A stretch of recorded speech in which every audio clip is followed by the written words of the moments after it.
But I got out of my uniform for you, Data.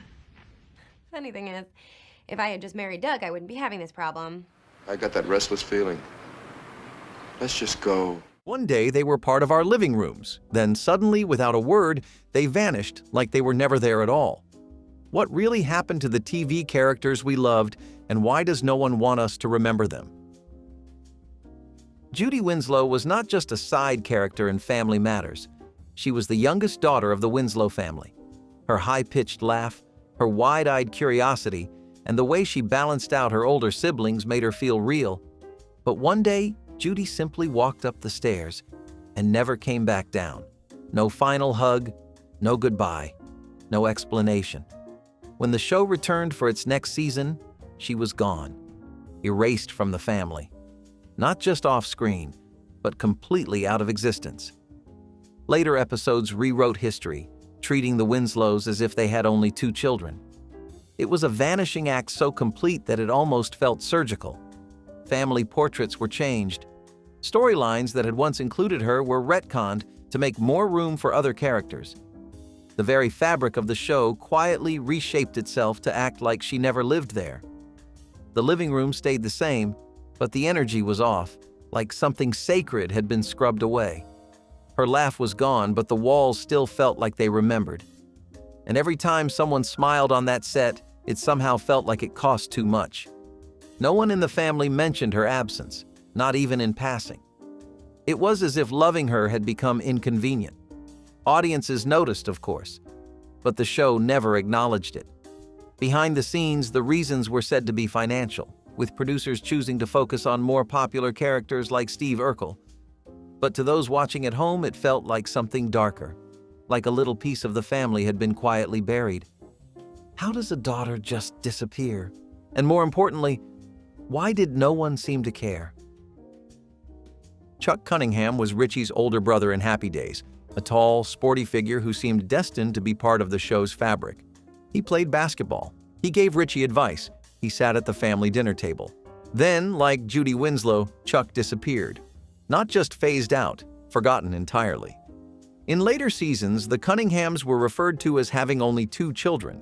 Chuck's existence was retconned, like some kind of television ghost story. His disappearance gave birth to what would later be called the Chuck Cunningham syndrome, the phenomenon of characters vanishing from shows without any resolution. There was no missing poster on the fridge, no empty chair at the table that made the others pause. Even flashbacks seemed to sidestep his presence, as if the show's memory had been surgically wiped. For longtime viewers, it felt like a silent betrayal. He had been erased not just from the plot, but from the family's memory. It was not just that he disappeared. It was that his absence changed the family and no one acknowledged it. What does it say when a show's past becomes optional? Chuck was not just forgotten. He was erased from a show about nostalgia itself. Some say the actor left. Others say the show never quite knew what to do with him. But to viewers, especially younger ones, Chuck was a sibling who was never mourned, and that kind of forgetting leaves a deeper mark than we realize. How many other characters were written off so cleanly, we stopped believing they ever existed? Sarah Spooner was Carrie Heffernan's sister in the early episodes of The King of Queens, a sarcastic, slightly lost character played by a rising comedy star. She was awkward, she was funny, and she made the Heffernan household feel fuller. But after just a few episodes, Sarah vanished. Not gradually, instantly, as if the writers had decided to cut out her silhouette and patch over the space she left behind. In later seasons, there was no mention of a sister. Carrie was referred to as an only child. And the eerie thing is, most fans forgot. It took years for casual viewers to even notice that the family dynamic had changed, that something was missing. But once you remember, you cannot unsee it. The silence is deafening. No photos of her were shown. No awkward sibling flashbacks resurfaced. Even Arthur, her own father, never slipped and mentioned her once. It was as if the show took a giant eraser to a chapter of Carrie's life and hoped no one would ask questions. The fact that it worked so well is somehow more unsettling than the erasure itself. What kind of family forgets its own child? And what kind of show expects us to play along with the illusion? Sarah's disappearance was not just a creative choice. It was a vanishing act disguised as storytelling. Some say the creators dropped the character because her role overlapped too much with Arthur Spooner's eccentric presence. But that does not explain the rewrite. That does not explain why the show needed to erase her completely. Maybe the real story is not about what she brought to the show, but what her absence says about how easily sitcom families can be reassembled, rewritten, and redelivered. When did we stop noticing who was missing? Ben Geller was Ross Geller's son from his first marriage and Friends. He was there through the early seasons, sometimes adorable, sometimes awkward, but always a reminder of Ross's complicated life. But somewhere around season 8, Ben simply stopped showing up. He was not mentioned. He was not seen at family events. He was not even referenced during major milestones in Ross's life. It was like he disappeared into a television black hole. And unlike many vanishing characters, Ben's disappearance felt especially personal, because Friends was all about relationships, growth, and adulthood. How could Ross continue to date, move in with Rachel, and raise a new daughter while his first child simply ceased to exist? Behind the scenes, the producers shifted the show's focus away from parenting and more toward the core group's friendships. But that does not change the emotional cost. Ben was a symbol of a life that was not so easily erased. There was no scene of Ross explaining why Ben was not around. No call to say he was staying with his mother. No tension between Ben and baby Emma to justify the separation. The father-son bond, once so central, was replaced with complete silence. And with that silence, the show quietly asked us to pretend that fatherhood had an expiration date. It was as if a decade's worth of storytelling could be undone with one unspoken decision. What kind of narrative leaves out a child like a dropped punchline? For a show that defined a generation, this choice says more than any joke ever could. And yet, in the world of Friends, he vanished without a trace. What does it say about a show and maybe even a generation when a child becomes inconvenient to the plot? Mandy Hampton was a sharp, ambitious political consultant introduced in season 1 of The West Wing. She had presence. She had tension with Josh. She had promise. Then season 2 arrived and Mandy was gone. Just gone. No farewell. No resignation. No tragic exit. Her name was never mentioned again. The show simply moved forward, as if she had never occupied the West Wing's halls. Viewers were left confused, scanning episodes for clues, wondering if they had missed something. But there was nothing to find. It was not a plot hole. It was a decision. She had been a central figure in strategy meetings, conflict arcs, and staff relationships, and yet her desk vanished like it had never been there. The very tone of the show shifted, sealing off the part of its world where she used to exist. Her disappearance created a vacuum, not just in the office, but in the show's moral complexity. For a series that prided itself on transparency and consequence, Mandy's erasure felt like a cover-up. A show that preached the power of process refused to process her exit. In a world where every character's arc had meaning, Mandy was reduced to an error. And in doing so, the show broke its own rules of narrative justice. Creator Aaron Sorkin later said the character just did not work, but the lack of resolution turned Mandy into one of television's strangest ghost stories. In a show filled with gravitas, consequences, and emotional depth, her disappearance left a quiet wound. What kind of message does that send when even the sharpest women in politics can be erased without a word? Jonathan Turner was not just a teacher on Boy Meets World. He was the one adult who treated Corey, Sean, and the gang like equals. He wore a leather jacket instead of a blazer. He rode a motorcycle. He made English class feel like rebellion instead of routine. For Sean especially, Mr. Turner became more than a teacher. He was a lifeline, a surrogate father figure in a world that kept falling apart. And then, without warning, Turner suffered a motorcycle accident and disappeared. No hospital scene, no goodbye, no closure. For a show that tackled tough life lessons head-on, Turner's vanishing act felt especially jarring. One moment he was central, the next he was gone. He did not get a final classroom scene, a goodbye lecture, or even a symbolic handoff. It was like the bell rang and he simply never came back. The students moved on, but the viewers could still feel the empty seat in the teacher's chair. His absence became the one lesson the show never tried to teach. It was not until seasons later that his name was briefly mentioned again, almost like a whisper from a dream. Behind the scenes, the writers wanted to shift focus away from school to the kids' personal lives. But what about the fans?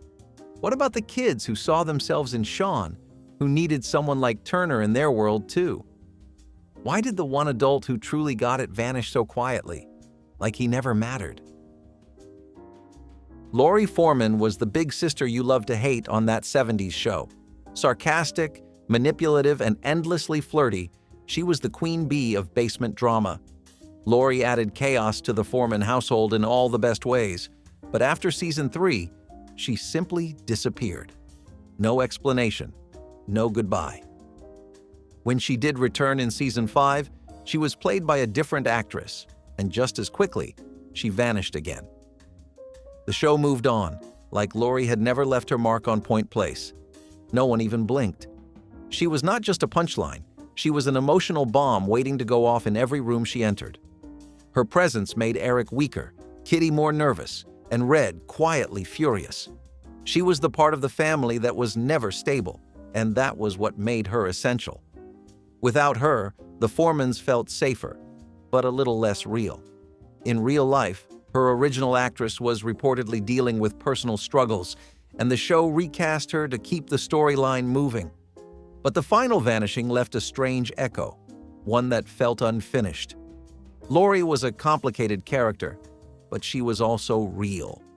She represented rebellion, bad decisions, and the uncomfortable truths about growing up. To see her erased without comment, without conclusion, left a void that was never quite filled. How do you close the door on someone who made the house feel alive? Tina Piniotti was Donna's younger sister on that 70s show, but only for a moment. She appeared in one episode of season 1, a sweet, red-haired kid who brought a sense of family chaos to the Piniotti home. Then, like a ghost in a foggy memory, Tina was never seen or mentioned again. It is not that she moved away. It is not that she had a dramatic exit. It is that she simply stopped existing. Later episodes referred to Donna as an only child. No explanations, no flashbacks, just silence. The living room where she once stood felt suddenly incomplete. Donna's parents never mourned her, joked about her, or slipped up and mentioned her in conversation. The family portrait was edited, and no one acted like it had ever looked different. That kind of vanishing does not just delete a character, it rewrites everyone else. And it is the silence that hurts the most. Because for a show that was built on nostalgia, on growing up and letting go, Tina's vanishing felt like a betrayal of everything the show stood for. She was not a side character in a fantasy drama. She was a kid sister in a show about adolescence, where every relationship mattered. In real life, she was probably cut due to story streamlining. But in the world of the show, her disappearance is a strange wrinkle in time, one that reminds us how easy it is to rewrite a family, and how quickly we accept it. 7 was the Bundys' unexpected adopted son in season 7 of Married with Children. He came out of nowhere, literally dropped off by relatives, and was folded into the family like a sitcom experiment. Blonde, wide-eyed, and a little clueless, 7 was supposed to be a fresh spark, but audiences never warmed up to him.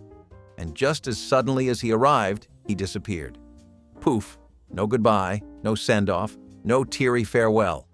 It became a running joke on the show. His face even showed up on a milk carton in one episode, mocking his own exit. But the humor could not hide the awkward truth. 7 was a mistake. A character added under pressure, then deleted under silence. There was no emotional arc, no integration, no real effort to make him fit. His character floated like a ghost over every episode he was in. And when he vanished, it was like the show was trying to laugh off a panic attack. Behind the laughter was a silent admission. Some experiments are too awkward to own. Still, he represented something bigger. He showed us how even chaotic shows like Married With children, we're not immune to executive meddling and mid-season desperation. And his vanishing reminds us that sometimes even fictional families reject what they are told to embrace. What does it say when a kid is dropped off, forgotten, and barely even missed? Luke Ventura worked with Al Bundy at the shoe store in Season 1 of Married Dracula with Children. He was cocky. He was charming. He was the anti-Al, a smooth-talking bachelor who made women swoon while Al trudged home to Peg and the kids. Luke brought a certain energy to the early episodes, but after Season 1, he disappeared without a trace. He was never fired, never transferred, never mentioned. One day, he was just not there. The shoe store remained, but Luke was scrubbed from its history. He had punchlines, chemistry, and an established presence. Then the credits rolled and erased him. There was no locker left unclaimed, no spare chair that made characters pause. His exit was not a moment. It was a deletion. And the silence made it feel like he had never existed at all. Some say the character was too similar to Al. Others say the chemistry did not quite land. But what sticks is the absence. Because Luke was part of those earliest episodes, part of the first impressions that made viewers stick around. And then he was gone, like a coworker you never said goodbye to. Maybe the show found its rhythm by losing him. Or maybe, just maybe, the world of Married with Children is littered with ghosts we barely remember, but once laughed with. How many of them are still standing at the shoe counter waiting to be written back in? Buzz Murdoch was the heart of Route 66, not just the co-lead, but the soul-searching drifter whose bond with Todd turned the open road into a mirror. Played by George Maharris, Buzz was strong-willed, street-smart, and never afraid to challenge the world. He was not just a traveling companion, he was a brother in arms. And then, in the middle of the journey, he was gone. The show gave a weak explanation. Buzz was in the hospital. But that hospital stay became permanent. He never returned, never wrote, never got a goodbye. He just vanished from the highway. There was no roadside visit, no final voiceover, no letter from the bedside. Just the stillness of empty passenger seats and a character-shaped hole the show refused to acknowledge. For a series built on movement, the way Buzz stopped moving was painfully abrupt. It felt like America had lost one of its own sons, and no one paused to notice. In real life, Maharris left due to health issues and contract disputes. The producers replaced him with a new character, but the chemistry never recovered, and fans felt it. Because Buzz was more than a sidekick, he was the heartbeat of a show that promised meaning in every mile. His absence turned the road a little colder, the journey a little emptier, and it taught us something that no rerun can erase. Sometimes the ones who carried the weight disappear, and all we are left with is the echo of their footsteps in the dust. Dr. Grace Miller arrived in Season 8 of ER like a breath of cold air, tough, capable, and direct. Played by British actress Mary McCormack, she challenged the way County General operated. She was not there to make friends, she was there to do her job. But just as quickly as she arrived, she was gone. No transfer, no accident, no farewell. One week she was arguing over patient care, and the next, the hospital halls just moved on without her. No one asked where she went. No one remembered she had been there. There was no empty desk, no lingering look down the hallway, no handoff of her patients. Her name was not whispered in passing, nor was her absence used to reflect on hospital burnout or staff turnover. She was written out as if she had never mattered. But to viewers who noticed, her silence became a crack in the ER's realism. In a show built on life and death urgency, that silence hit differently. It felt like a glitch. Behind the scenes, it was likely just a short-term casting decision, but on screen it left a gap in the rhythm of the ER. Dr. Miller could have grown into something bigger, an outsider who slowly found her place. Instead, she became just another unsolved case. What does it say about a hospital drama when the people saving lives can vanish without anyone blinking? Tasha Yar was bold, strong, unapologetically fierce. As chief of security on Star Trek: The Next Generation, she brought grit and grounding to the bridge of the Enterprise. Then, in Season 1, She was killed by an alien force with barely any ceremony. Her death felt abrupt, underwhelming, even random. But that was not the end of her story. Yar kept coming back in strange forms, alternate realities, time loops, and even as a cloned villain. Each version chipped away at her legacy until it became unclear which Yar fans were supposed to remember. She became more concept than character, a symbol of creative guilt playing out through convoluted canon. What began as an impactful loss was slowly diluted by repeated reimaginings. Instead of giving her the honor of a full goodbye, the show kept rewriting her shadow. And in doing so, it left her fans unsure if she was remembered out of respect or out of regret. Was she the tough security chief who stood her ground, or a recurring phantom kept alive by narrative guilt? Behind the scenes, actress Denise Crosby left due to frustration with how little her character was being developed. The writers tried to make up for it, but in trying to keep Yar alive, they muddled what made her matter in the first place. What happens when a character dies too early and then lives too long in the wrong ways? Dr. Alex Woods was more than just a medical examiner on CSI Miami. She was the show's moral compass, the one person who saw the dead not as evidence, but as people. Her quiet moments with the victims, her whispered compassion, her grounded presence, they made a world of glitz and gunfire feel human. And then, in season 6, she left. The explanation? She needed to spend more time with her family, but it felt rushed, thin, like a form letter from someone who had already left the room. There was no emotional send-off, no hallway goodbye, just an absence where a soul used to be. No one picked up her mantle. No one walked into the morgue with the same reverence. She was replaced, yes, but never equaled.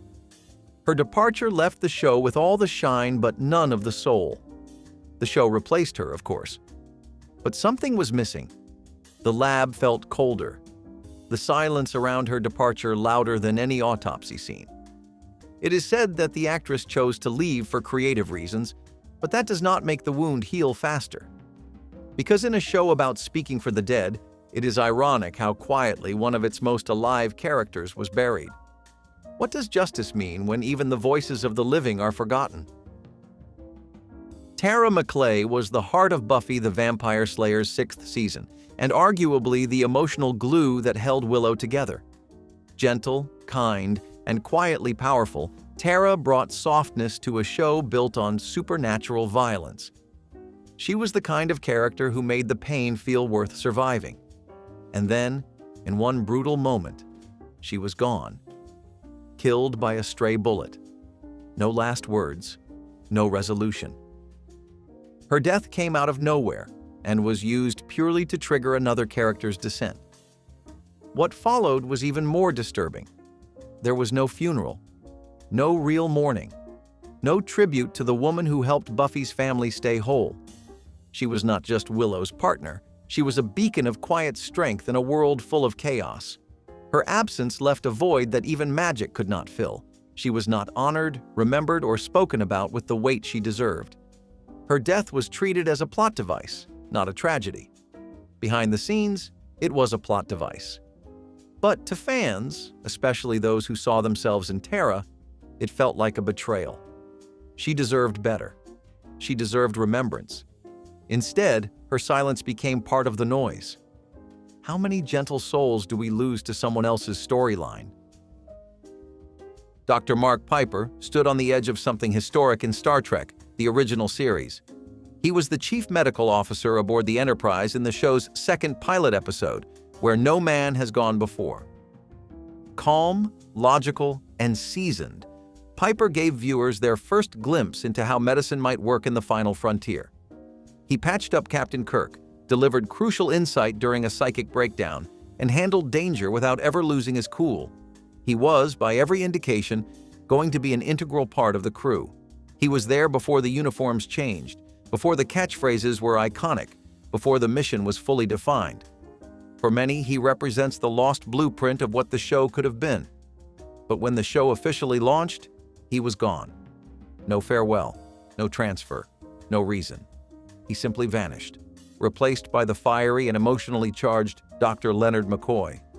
The show made no effort to explain the swap. Piper was never mentioned again.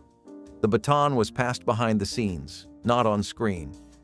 Some viewers assumed he had been reassigned. Others thought perhaps he had died, but nothing was confirmed. It was as if the second pilot had existed in a parallel universe, close enough to matter, but distant enough to be forgotten. Piper's disappearance is especially striking in a show known for continuity, mythology, and fan dedication. It is a reminder that even in the most detailed universes, some characters are casualties of early creative decisions. What does it say about legacy when the very first Doctor on the Enterprise is now just a footnote in a pilot most fans barely remember? Connie Conehead was the teenage daughter in Saturday Night Live's infamous Conehead sketches, a family of aliens with strange appetites and even stranger accents who tried to blend into American suburbia. Played by Lorraine Newman, Connie was deadpan, awkward, and eternally embarrassed by her bizarre parents, just like any Earth teenager would be. She was the lens through which we saw the Coneheads try to live a normal life, going to school, hanging out with humans, occasionally devouring six-pack cartons of beer. And then, somewhere in the late 1970s, Connie was gone. The sketches kept coming for a while. Beldar and Primat remained, but their daughter, their window into humanity, simply stopped appearing. Connie had the kind of oddball vulnerability that made the absurd feel strangely grounded. Without her, the sketches lost a dimension, a tether to real adolescent angst beneath the foam rubber. No on-screen explanation, no farewell sketch, no recasting. Connie just disappeared. Even in the 1983 animated pilot, her role was downplayed. In the 1993 Coneheads movie, she was played by a different actress and essentially rebooted. The original version had already been lost. The decision to phase her out may have been rooted in behind-the-scenes casting or sketch limitations, but the result left a strange gap. For a fictional family trying to understand what it means to be human, Connie's quiet erasure was painfully ironic. She was the one trying to fit in, the one asking questions, the one who most reflected the audience, and yet she was the easiest to discard. What happens when the character most like us, the one trapped between two worlds, is the one we are asked to forget? Cathy Sims arrived in The Office's 8th season like a quiet ripple before a potential storm. She was introduced as Pam's maternity leave replacement, but it was quickly made clear she had her eyes on more than just the receptionist desk. Cathy was flirty, subtle, calculated. She began targeting Jim Halpert, a fan favorite and the other half of one of television's most beloved couples. Tension built. There were long looks, a hotel room encounter that never went too far, but went just far enough to make fans squirm. She was not just a distraction, she was a test, a mirror held up to Jim's moral compass, one that shook the comfort of the show's romantic idealism. And then the test was thrown out, the mirror cracked, and no one wanted to look at the shards. And then, as suddenly as she appeared, Cathy was gone. No final scene, no resolution, no consequences. She simply stopped showing up. The writers never addressed it. Jim never mentioned her again. Pam never found out. It was as if the emotional bomb the show spent episodes building had been quietly diffused in the night.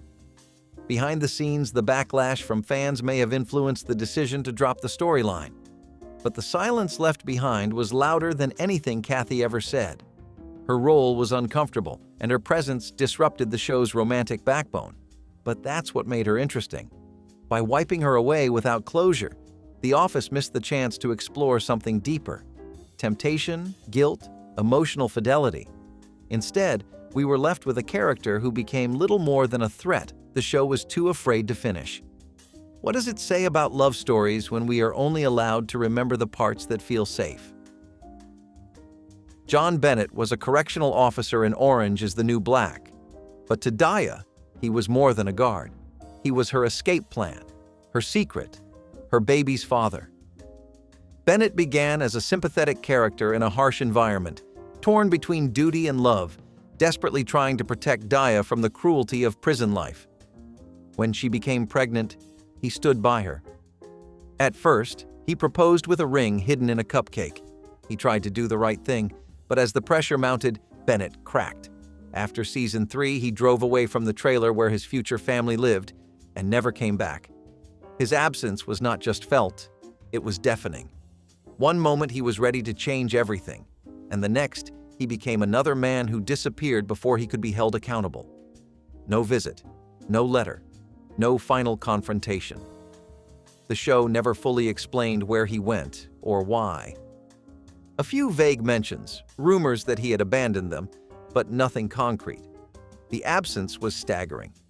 For a show known for digging into trauma and complexity, his disappearance felt like a betrayal of its own storytelling.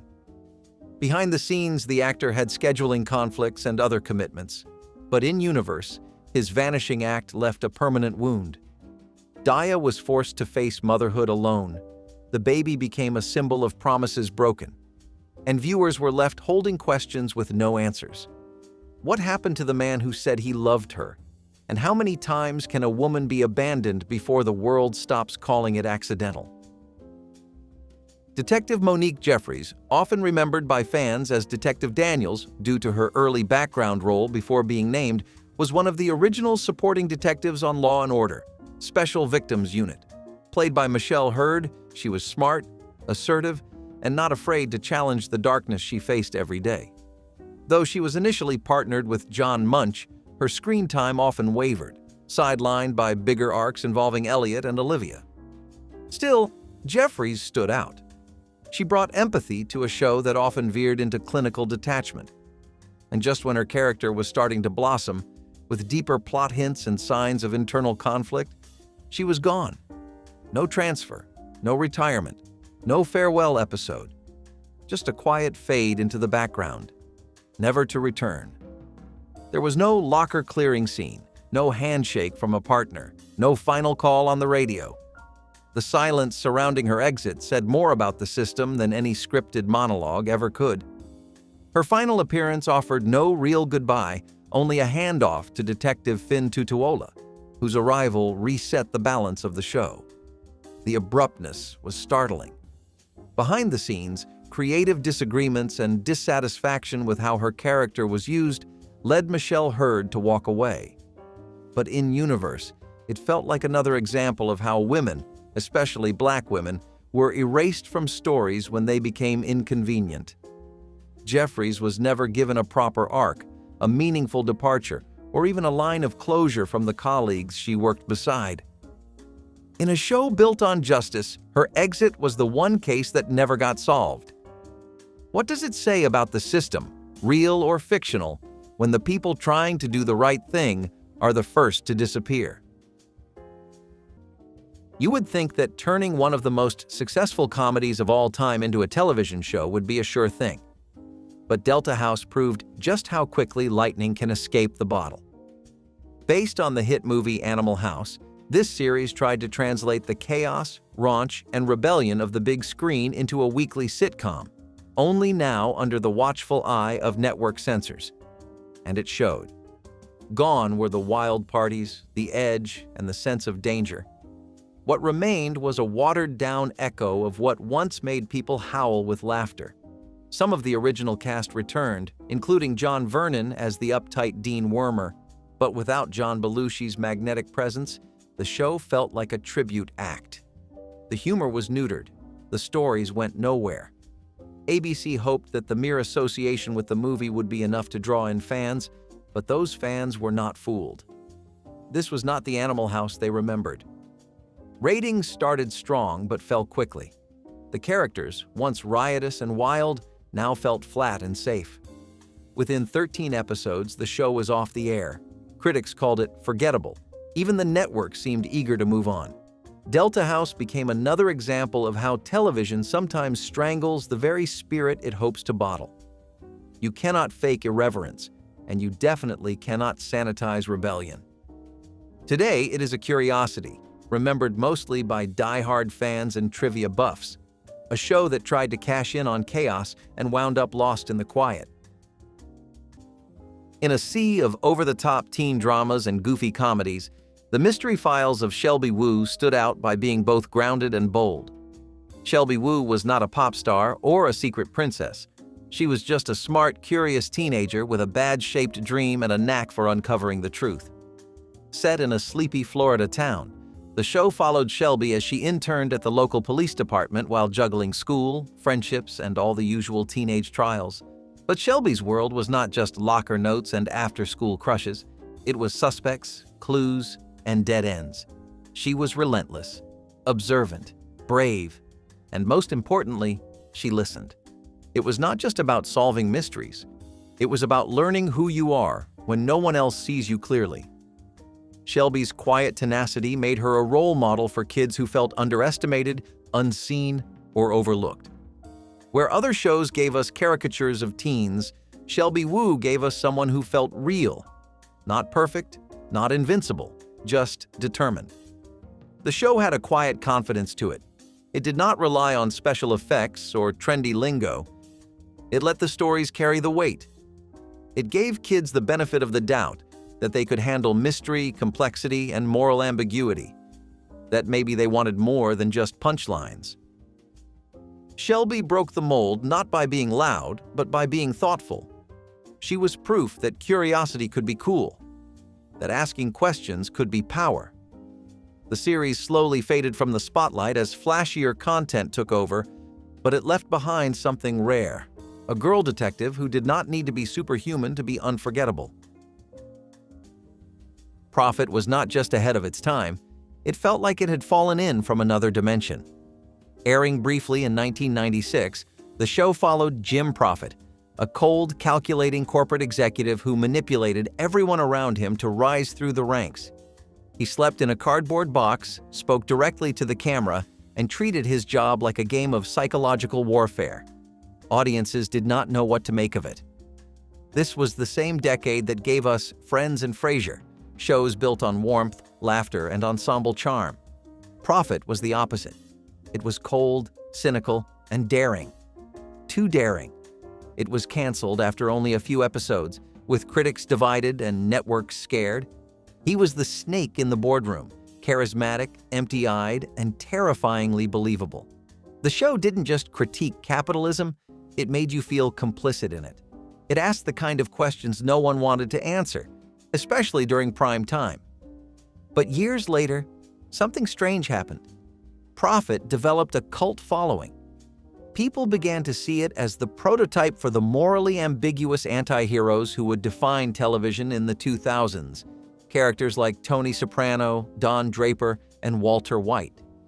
In hindsight, it was not just edgy for the sake of it. It was visionary. The show explored themes of corporate corruption, trauma, and identity with unsettling depth. And Adrian Pasdar's performance as Prophet remains chilling and magnetic. It was television holding up a mirror to ambition and daring us not to look away. But in 1996, America blinked, and the show was gone. Still, the mark it left has never fully faded. What happens when a television show pushes the boundaries so far that it disappears before anyone can even finish watching it? That is exactly what happened with Turnon, a sketch comedy experiment that went down in history for being canceled mid-broadcast. Designed to be cutting-edge and experimental, it was supposed to capture the wild, liberated spirit of the late 1960s. But what it delivered was an avalanche of rapid-fire, computer-paced sketches with no host, no breaks, and no laughs. Its minimalist set and jarring edits made viewers feel like they were trapped in a sterile, alien world.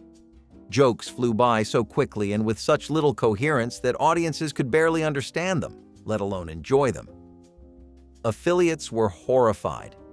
Several stations pulled the plug before the first episode ended. Sponsors backed out almost immediately. Viewer complaints flooded in, not just about the show's content, but about its tone, cold, clinical, and deeply unsettling.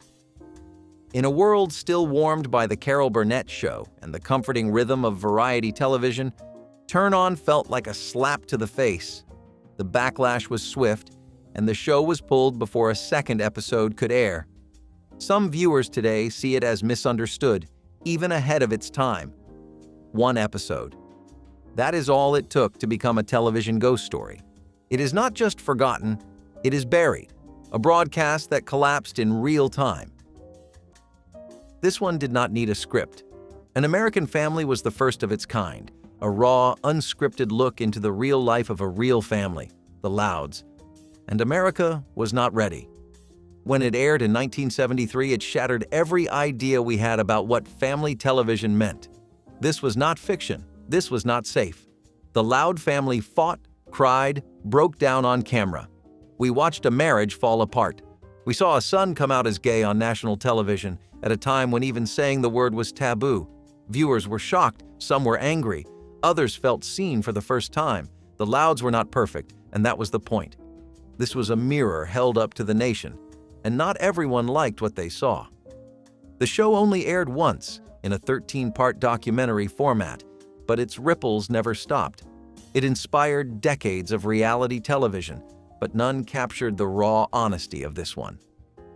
An American Family vanished not because it failed, but because it told the truth. A truth that television, and maybe the country itself, was not yet ready to hear. Watching it now is like opening an old wound. You see how far we have come, but also how far we have not. The Louds were just a family, but they were also a revolution. Dana Plato was America's big sister. As Kimberly Drummond on Different Strokes, she brought heart, warmth, and grace to a sitcom that dared to tackle hard truths. She smiled through the screen like someone who had it all together, but the truth behind her eyes told a different story. Fame came quickly, too quickly, and it never taught her how to hold on to herself. After Different Strokes, the offers stopped. The industry moved on. Dana did not. She fought hard to stay relevant, to find herself in a world that had already moved past her. Her choices became more desperate. She posed for tabloids, took roles she would rather forget. And all the while, the girl who once made us laugh was slowly unraveling. Addiction wrapped around her like a shadow she could not shake. She tried to get clean, tried to come back. But the pressure of being famous and forgotten is its own kind of poison. By 34, Dana Plato was gone. A tragic overdose ended her life, and with it, a chapter of television history that still feels unfinished. She died just a day after telling a radio show she was finally turning things around. We like to believe child stars live charmed lives. Dana reminded us that charm can be a mask, that behind every laugh track there might be a cry for help we cannot hear. Her story is not just a cautionary tale, it is a heartbreak that never quite stopped echoing. The Bigelow Theater was one of those brief glimmers in television history that seemed to burn too brightly and too fast. Airing from 1950 to 1951, it lived a strange dual life, first as a CBS anthology drama and later repackaged for Dumont under various names. At its core, it was a stage for stories, real ones, deep ones, sometimes even a little too ambitious for their times. Each episode was a self-contained play, complete with rising tension and dramatic conclusions that tried to stretch the television format beyond its early limits. But here's what sets it apart: the talent it attracted. A young James Dean appeared on it before he became legend. George C. Scott showed up long before anyone called him iconic. For one brief, shining moment, the Bigelow Theater was a springboard for greatness. It was the kind of show that didn't just cast actors, it captured them at the edge of becoming icons. There was a rawness in the performances, a feeling that no one quite knew they were making history. Every episode felt like a rehearsal for something much bigger, but no less sincere. And because of that, it became a quiet archive of American talent right before it exploded. But it never quite caught the public's imagination in the way its network hoped. It lacked flash. It asked its viewers to pay attention, to feel something. That was a lot to ask from a post-war America that just wanted to laugh or sing. And so it faded, quietly, almost politely, into television's attic of forgotten names. But those performances, those early, trembling moments of greatness, they remain buried in dusty kinescopes, just waiting for someone to remember. "You're under arrest, sugar." That was the catchphrase that made America sit up and take notice, if only briefly. Get Christy Love was revolutionary in its time, featuring one of television's first black female leads in a crime drama. Teresa Graves starred as Christy Love, an undercover detective in a world that was still figuring out how to talk about race, power, and gender. She was smart, tough, stylish, and unforgettable. The show was based loosely on a made-for-television movie, which drew major buzz. ABC thought they had the next big hit on their hands, and for a moment, it seemed like they did. But then the cracks began to show. The scripts were formulaic, the action routine, and the production values limited. Christy Love was meant to be bold, but the stories rarely let her break out of tired cliches.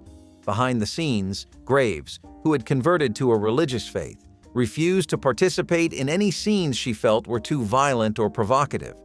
Creative clashes followed. The network struggled to find the right tone. Ratings dipped, and by the end of its first season, the show was gone. What should have been a trailblazer was reduced to a footnote. Still, Christy Love carved out a place in history. She opened a door that had been shut for too long, even if she did not get to walk all the way through it. Today, she is remembered more for what she represented than for the plots she solved. A symbol of potential unrealized, a legend born from a show that never had the chance to grow. It was one of those shows that should have faded into parody, but somehow carved out a place in America's living rooms, and never really left. The Beverly Hillbillies followed the Clampett family, simple folks from the Ozarks who struck oil and suddenly found themselves living in a Beverly Hills mansion they could not understand, surrounded by wealth they never asked for. The comedy was obvious, their backward ways clashing with the glittering absurdity of high society. But beneath the laughs was something quieter, something almost tragic. This was a story about people who never quite fit in, no matter how big their bank account got. Jed Clampett, the soft-spoken patriarch, always seemed like he was looking for something he had lost, even as the world laughed around him. Granny's wild wisdom and Ellie Mae's innocence made them caricatures on the surface, but real to anyone who knew what it meant to be treated like a joke just for being different. And America watched, week after week, because it reminded us that not every outsider is looking to blend in. But then, just like that, the Clampetts were gone. One day they were gracing prime time, the next they were a punchline, buried beneath newer shows with shinier backdrops and faster jokes. The laugh track stopped, and no one asked why. Today, the Beverly Hillbillies exists mostly in rerun limbo, a relic with a twang, treated like a fossil of a simpler time. But if you remember sitting cross-legged on the carpet, watching Granny try to make moonshine in a millionaire's kitchen, then you remember what television used to be. Odd, imperfect, human. And sometimes, that was exactly what made it so rich. Amanda Bynes made us laugh when laughter felt simple. From all that to The Amanda Show, she carried an entire generation's sense of humor on her back. She was magnetic, quick, sharp, and brilliantly expressive. For every child of the late 90s and early 2000s, Amanda was not just a star, she was the moment. And then, one day, the smiles stopped coming. The world watched as Amanda's story began to shift. Headlines replaced punchlines. Her brilliance began unraveling in front of millions. Social media, paparazzi, cruel late-night jokes, it all became part of her unraveling. Mental health challenges took center stage, and the industry that once cheered for her now seemed to look away. But Amanda never gave up. She stepped out of the spotlight and into treatment. She focused on healing, on education, even enrolling in fashion school. She spoke about her struggles with painful honesty, never pretending things were easier than they were. It was raw, it was heartbreaking, and it was real. Today, she keeps a low profile, trying to rebuild something private and safe. The child who once lit up screens is now simply trying to find peace. And maybe that is the bravest role of all. Not the comeback, but the quiet. Amanda Bynes may have vanished from our screens, but she never stopped mattering. Baywatch Nights was a spin-off that should have never worked, And in the end, it didn't. Airing from 1995 to 1997, it began as a detective drama starring David Hasselhoff's character from Baywatch, now moonlighting as a private investigator. But somewhere along the way, someone had a wild idea. What if it was supernatural? By its second season, the show had shifted into full X-Files territory, with Hasselhoff chasing ghosts, sea monsters, and other unexplainable threats under the moonlight. The tone was bizarre. The writing even more so. And while Baywatch thrived on sun and surf, Baywatch nights traded it for fog machines and fear. Audiences were baffled. There were alien conspiracies, demon possessions, and episodes that felt like fever dreams. It was less a spin-off and more a genre-bending experiment in identity crisis.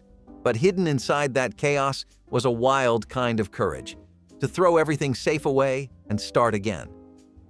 The camp factor went through the roof, but without the self-awareness to pull it off. Still, it tried. It tried to be different, to evolve, to turn a sun-soaked brand into something shadowy and strange. But that leap was too big. Ratings plummeted, and by 1997, it was quietly canceled, swallowed by the very darkness it tried to explore. Today, it exists more as trivia than memory, a weird side note in the legacy of one of the most watched shows in television history. But there's something oddly admirable about it. It dared to transform, to chase the unknown. And even if it stumbled, it did so with conviction. It was bold, too bold maybe. Hot L Baltimore came from Norman Lear, the mastermind behind groundbreaking hits like All in the Family and Maude. Based on a stage play by Lanford Wilson, the show was set in a rundown hotel filled with outcasts, dreamers, and people society had quietly ignored. Prostitutes, illegal immigrants, transients, they all called the hotel home. And that was exactly the problem.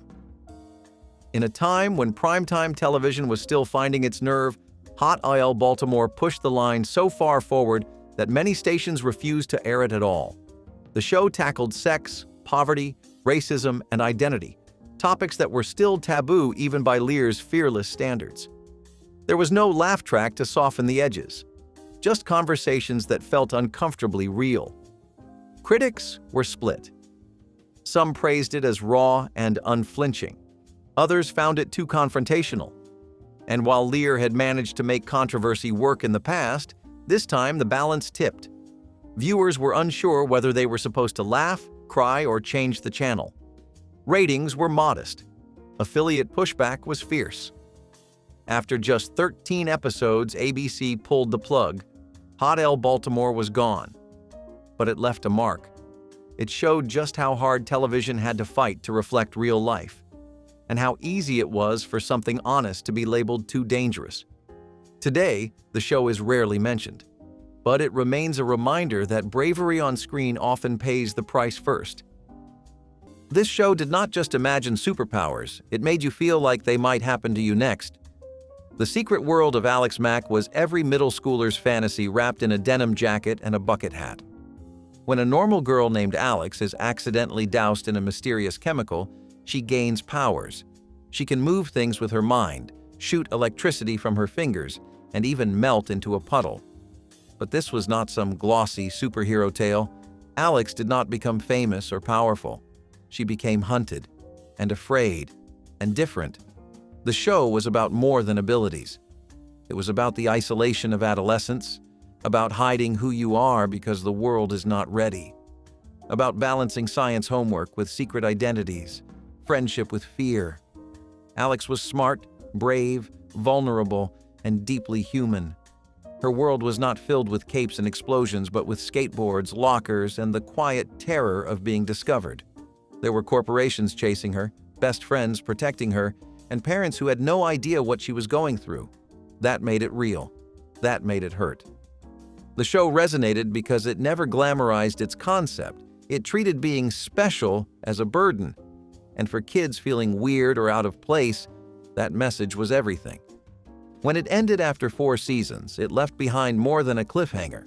It left behind a community of viewers who still wonder what happened to Alex and whether there is still magic hiding just beneath the surface of a normal life.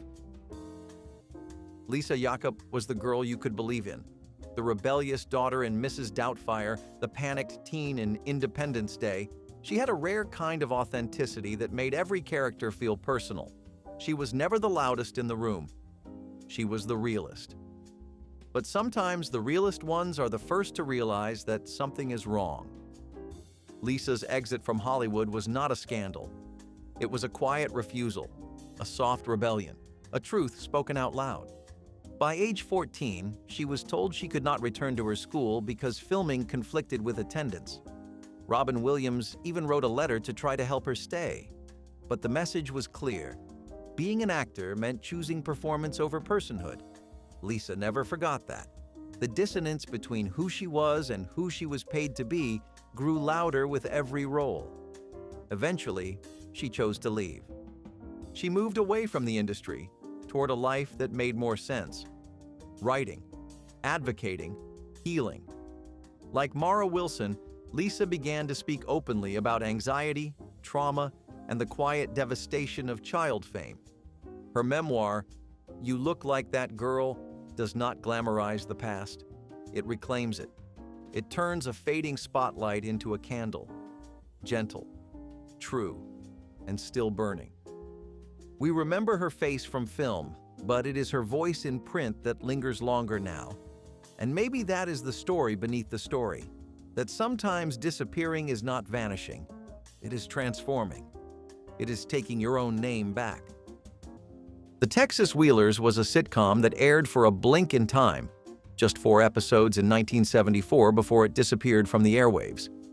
It told the story of a widowed father, Zach Wheeler, played by Jack Elam, trying to raise his 4 kids in rural Texas after returning home. The tone was rough around the edges but warm at the core, an unusual blend of grit and sentiment. One of the kids was played by a young Mark Hamill just before the world would know him as Luke Skywalker. But even that bit of trivia was not enough to save the show. It premiered during a time when audiences were craving escapism, not slice-of-life realism wrapped in Southern grit. The laugh track felt out of place. The characters talked more than they joked. There was a quiet honesty in every scene, moments that felt like they came from someone's real life, not a writer's room. The show made no effort to dazzle or distract. It just wanted to sit with you and tell the truth. It was less about punchlines and more about pauses, silences, and hard-earned smiles. And instead of punchlines, there were long, quiet moments of reflection. Maybe too many. The Texas Wheelers did not fail because it was bad. It failed because it was honest. And in 1974, honest sitcoms did not get very far. But those who remember it remember something rare. A network show that tried to say something deeper under its dusty boots and denim jackets. It had an emotional backbone. It wanted to show how family bonds are messy, complicated, and not always tied together with a neat bow. Its cancellation felt like closing the book before the first chapter was over. Yet in those few episodes, there was something sincere, something that lingers, the kind of sincerity that could only be appreciated years later. Marty Feldman was impossible to forget. Those wide eyes, that surreal humor, that presence. Already a star in Britain, Feldman brought his signature style to American television in The Marty Feldman Comedy Machine. It was a sketch show that took absurdity seriously. The pace was fast, the visuals wild, and the tone unapologetically weird. Feldman was the kind of performer who could turn nonsense into poetry, if you were willing to go along for the ride. But American audiences in the early 1970s were not quite ready for it. The show was a whirlwind of bizarre sketches, musical numbers, and animated interludes. One moment he was impersonating a dictator in a tutu, the next he was playing chess with a chicken. It had more in common with Monty Python than with anything on American prime time. And that was the problem. The cultural gap was just a little too wide. Audiences were used to the familiar rhythm of variety shows, not the frenetic chaos of British surrealism. Viewers were confused, advertisers were wary, critics admired Feldman's genius but questioned the format's accessibility. Despite strong backing and an ambitious slate of episodes, the Comedy Machine sputtered out after just 1 season. Feldman would go on to have success in films, especially with roles like Igor in Young Frankenstein. But this television experiment became more of a cult curiosity than a breakthrough. Today, it is a relic of creative risk, a show that swung for the fences and missed, but missed in a way that still dazzles. Not all brilliance lands. Sometimes it just flashes once and vanishes. If any of these forgotten faces still haunt your memory, drop their names in the comments, hit that like button like it owes you closure, and subscribe so you never miss the stories TV tried to erase.